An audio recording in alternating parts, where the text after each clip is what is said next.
Bos días a todos, amigos, dende o meu recuncho de Trevinca. Hoxe a quenda literaria desta madrugada correspóndelle a unha muller grande no amplo sentido da palabra. A súa adicación no universo no que lle corresponde a súa vida pódese decir que é multidisciplinar.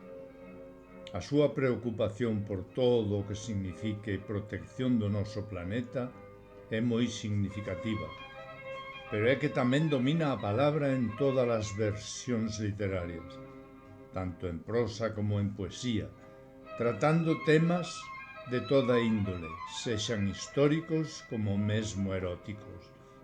Pero é que Adela Figueroa Panís tamén compón as súas sentidas cancións interpretándoas xunto co seu polifacético compañeiro, o poeta Benito Eladio. Resulta para min unha honra compartir espazo con estes dous polifacéticos artistas dos que hoxe tentarei poñer voz aos traballos que regálannos no número 20 da nosa revista, Nós, a xente do redor. Por parte de Adela, interpretarei o poema E nós tamén navegar, e de Benito Eladio, Xogaba a contar estrelas.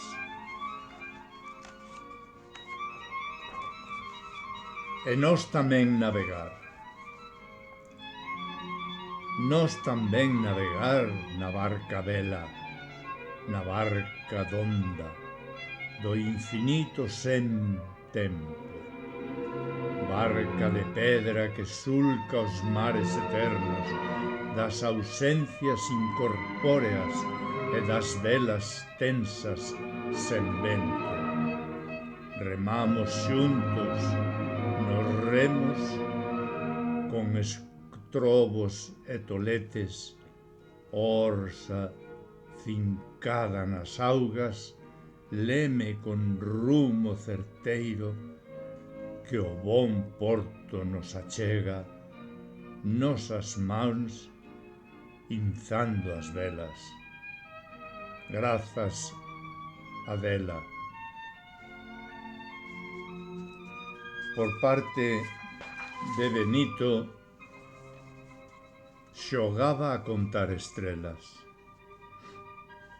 Quero soterrarme na lama dos carreiros, que polas miñas veas corran ríos de bezo, mergullarme nos infernos se houber, ser o negamento do ben humano. A lúa chiscoume o ollo feiticeira tras se agochar na nube. Eu xogaba a contar estrelas mentres meus pensamentos loitaban coa nada. Os piñeiros nevaban farna, os dentes do desenrolo roíanse en acougo as arbores, como se foran cabelos dun Sansón adormecido. O dragón invisíbel foi enlatando o pelexo do mundo, deica deixalo murcho.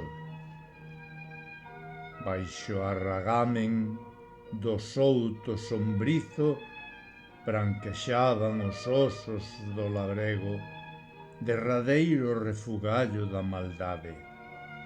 Grazas, Benito Eladio.